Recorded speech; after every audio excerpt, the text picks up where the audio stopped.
For most of its early history, America played a small role in world affairs, mostly by choice.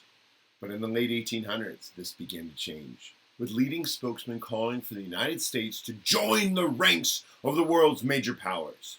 The United States began to acquire influence in territories outside of its continental borders. The United States was abandoning isolationism and emerging as a new power on the global stage. Feel free to follow along with your note packet. There are some videos in this, within this video of the notes. Feel free to skip them if you don't like, but I think they're excellent. I hope everyone's doing well, and have a great day. 11-5.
Today, the alien barbarians of the West, the lowly organs of the legs and feet of the world, are dashing across the seas, tramping other countries underfoot, and daring with their squinting eyes and limping feet to override the noble nations.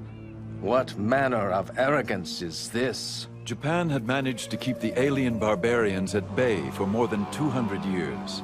But now, in the mid-19th century, the West was poised to assert itself. The shogun is faced with a strategic threat on three fronts. From the north, the Russians are coming. From the south, the British are coming. And ultimately, from the east, the Americans come. The new country of the United States of America was on the move. Japan was known to have large coal deposits and something else in abundance: whales. Whale oil, which literally greased the wheels of American industry, was a multi-million-dollar business. Whale hunters had depleted the North Atlantic oceans. Now America looked eastward to Japan. If that double-bolted land Japan is ever to become hospitable, it is the whale ship alone to whom the credit will be due. So wrote Herman Melville in his classic tale of the great white whale that haunted the waters off Japan. By the time Moby Dick was published in 1851, the United States was ready to assert its power.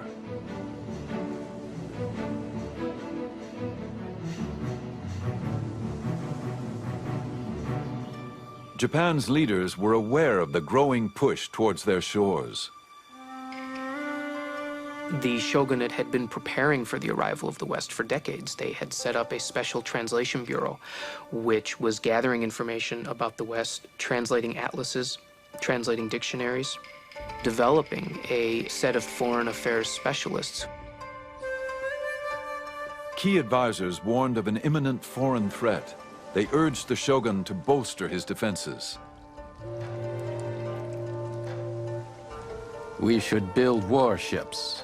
Then if barbarians come to our sea, We should shoot every single one of them.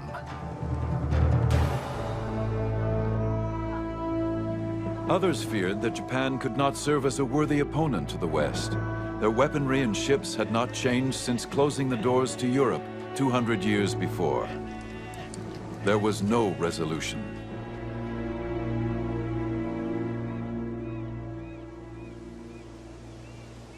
Then, early in the morning on July 2nd, 1853, a local fisherman reported this strange sight. I was told there were ships on fire. I ran up to the mountain to get a good look. The ships came nearer and nearer until the shape of them showed us they were not Japanese ships, but foreign. And what we had taken for a conflagration on sea was really the black smoke rising out of their smokestacks.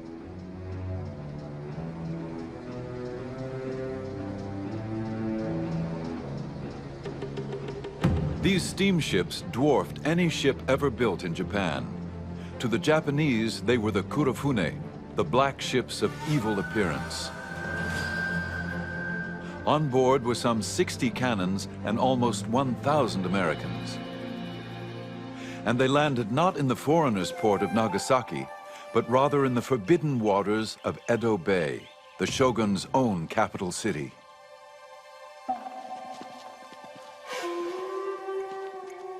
Upon hearing the news, the shogun immediately fell ill. Many said from the shock of hearing that a foreign naval squadron was at his doorstep. His advisors tried to deal with the crisis.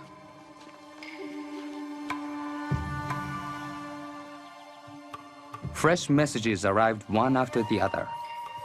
The situation seemed so sudden, so formidable, and so important.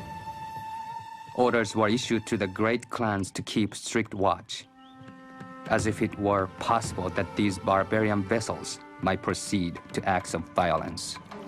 In a desperate show of force, the shogunate sent a squadron of guard boats to surround the American ships.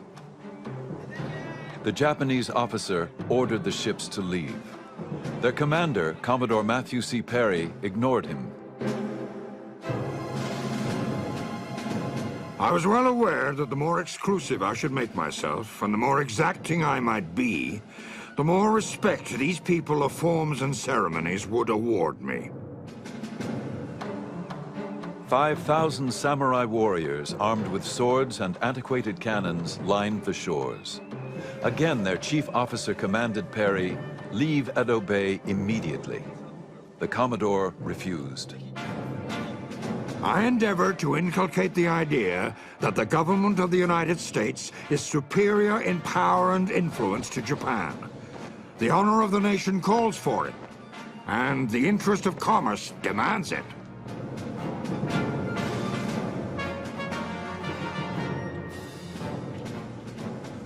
The Japanese on shore watched as Perry's crews readied for action. Cannons were loaded, guns were drawn. Perry came ashore. Perry presented his papers and delivered his ultimatum. He would be back, and he expected Japan to comply with America's demand to open the country for trade. If not, he was prepared to take Japan by force. He would return in the spring for his answer. Then he and his squadron left Edo Bay. Their deportment and manner of expressions were exceedingly arrogant, and the resulting insult to our national dignity was not small. Those who heard could but gnash their teeth and suffer this insult in silence. After the barbarians had retired, a certain person drew his sword and slashed to bits a portrait of their leader, Perry. There was great fear of Perry. There were the portraits of Perry as a devil. There were the portraits of his ships belching fire. All of this served to whip up, near hysteria on the part of portions of the Japanese populace. At the same time, there's fascination. There's fascination with Perry. There's fascination with these ships, these enormous ships that hadn't been seen before. There's fascination with the technological prowess of the Americans. To complicate matters, the shogun had died, and the new shogun was mentally unfit. His advisors took charge, but they could not reach agreement. The head of the shogunate decides that he is going to poll all of the daimyo in Japan. What should the shogunate do? This is a radical break with tradition. The authority of the shogunate is to deal with foreign relations. The title of the shogun, of course, is the great barbarian quelling generalissimo. And yet here is the head of the shogunate asking the daimyo what he should do. Two positions are staked out, one being known as the open the country argument. The Americans do not understand the ethics of humanity and justice. There will be no choice but to start trade with them. The other side being revere the emperor and expel the barbarian. The Americans have come to seize Japan. Therefore, if we don't drive them away now, the other foreign powers will follow. We are in a dangerous situation. While the debate raged, the shogunate remained indecisive. The end of the year was filled with half-hearted compromises and inadequate attempts at coastal defense.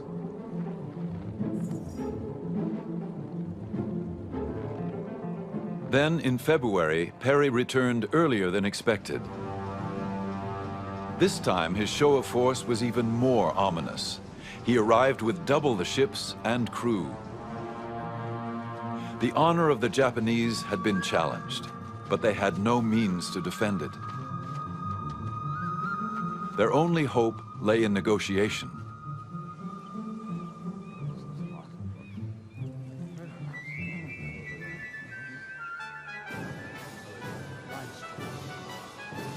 As soon as Perry came ashore, the talks began. They went on into the night and for the next 23 days.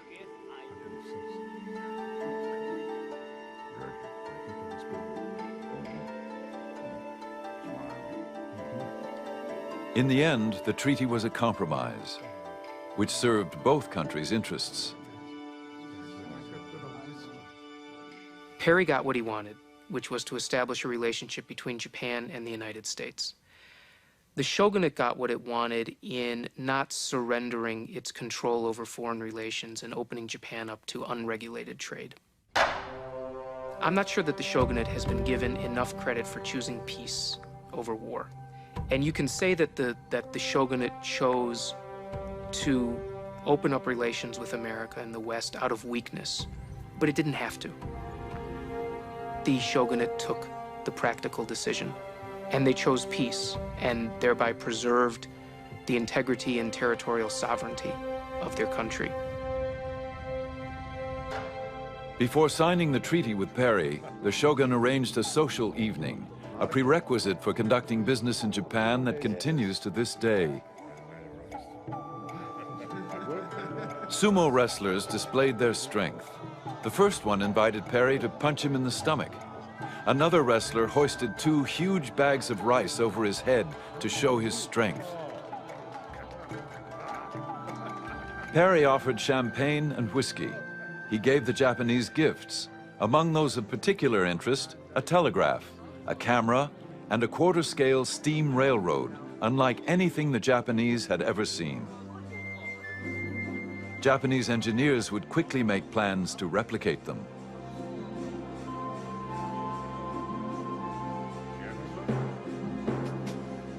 Three days later, the agreement was signed. It was not long before Japan signed trade agreements with Russia, England, France, and Holland. Despite its accommodation to the West, the days of the Tokugawa dynasty were numbered. No longer was the warrior class to control the destiny of Japanese society. Within 10 years, the samurai were officially disbanded. But the samurai ethic had been indelibly engraved into Japanese culture. In 1868, the 15th shogun stepped down. With his departure, 265 years of rule by the Tokugawa family had come to an end. The modern era of Japan had begun.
Just over a century ago, there was an isolated kingdom called Hawaii, an independent nation with a parliament, its own flag, a national anthem, and a beloved queen, Liliuokalani.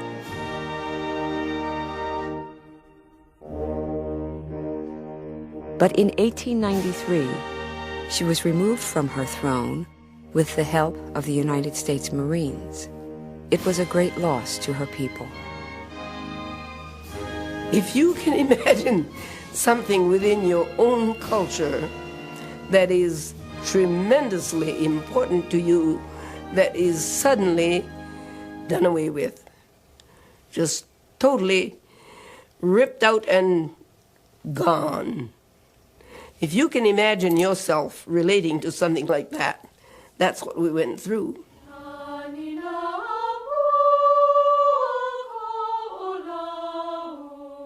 Liliuokalani was descended from generations of chiefs, revered by the Hawaiians as gods. She had been educated by Americans. A poet and composer, she dined at the White House, was a guest at Buckingham Palace, but nothing had prepared her for the crisis she would face as queen. Liliu was well-versed in the Western culture, well-versed in the Hawaiian culture, and knew the values of both sides, and knew the inevitable of what was going to happen to Hawaii.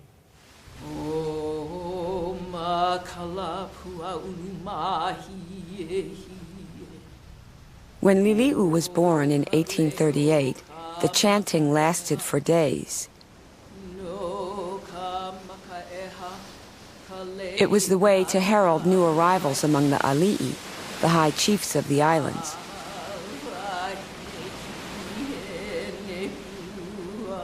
But by this time, many of the old ways had already vanished. It would take 10 days for news of the Queen's overthrow to reach the outside world.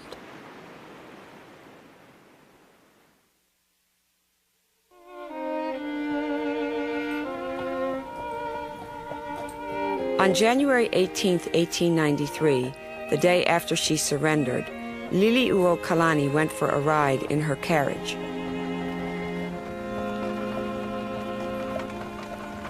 On her way back, she told her driver not to turn into the palace, but instead to take her to her private residence, Washington Place.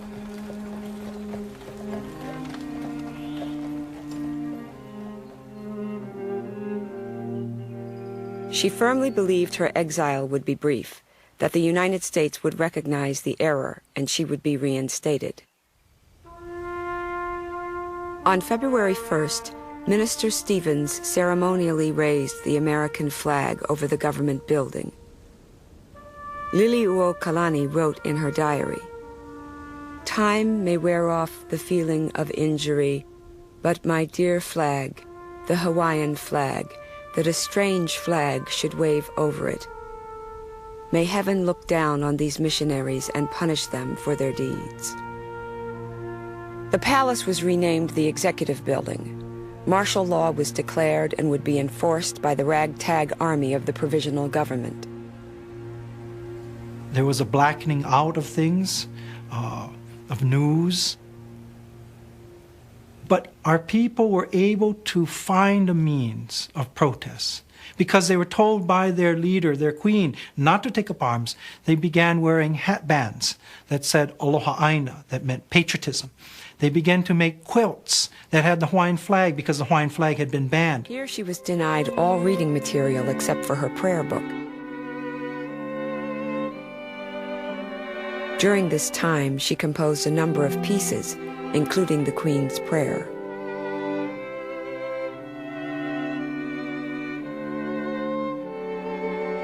Fearing that she would die a prisoner, Liliuokalani embroidered a quilt with a record of her life. Lydia Kamakaeha Liliuokalani ascended the throne January 29, 1891, dethroned January 17, 1893. Imprisoned at Iolani Palace, we began this quilt there. It was during her imprisonment that she would formally abdicate the throne. Under the threat that 6 of her people will be executed, she signs a document that is not only an abdication for herself, but a statement that the monarchy itself is over, that the kingdom is no more.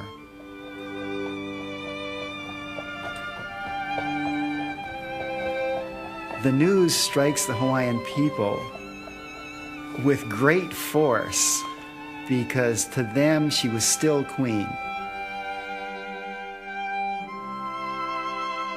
On September 6, 1895, after 8 months' imprisonment, Liliuokalani was released on parole to Washington Place. It would take another 2 years before her civil rights were fully restored. The provisional government had established the Republic of Hawaii with Sanford Dole as president, but they had still not succeeded in their ultimate goal, annexation to the United States. In 1898, when the Spanish-American War broke out, American troops headed to the Philippines. President McKinley recognized the strategic value of Hawaii and supported a congressional resolution for annexation.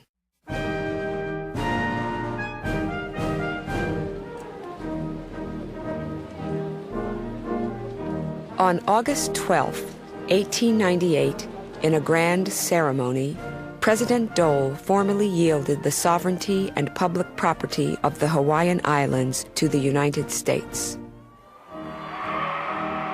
The Stars and Stripes was slowly raised over Iolani Palace.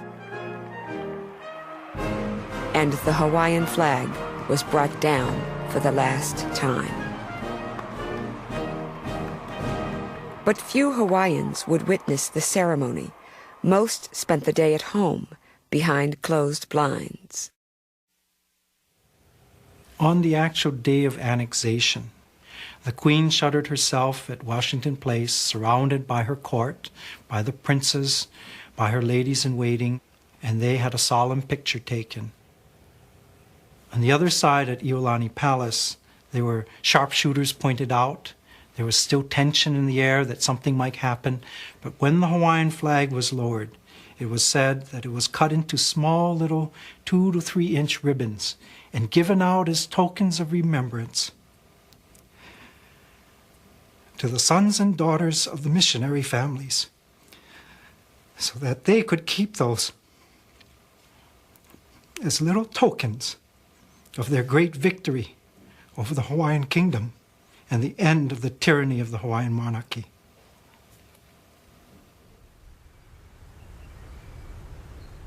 Liliuokalani would live for another 20 years as an American citizen in the United States territory of Hawaii. By the time of her death at the age of 79, she had become the embodiment of the kingdom itself and of its loss. For weeks after her funeral, strange events were recorded in the islands. Volcanoes erupted, and the seas turned an odd hue from the sudden appearance of a multitude of red fish. It was as if the elements recognized that the kingdom was no more.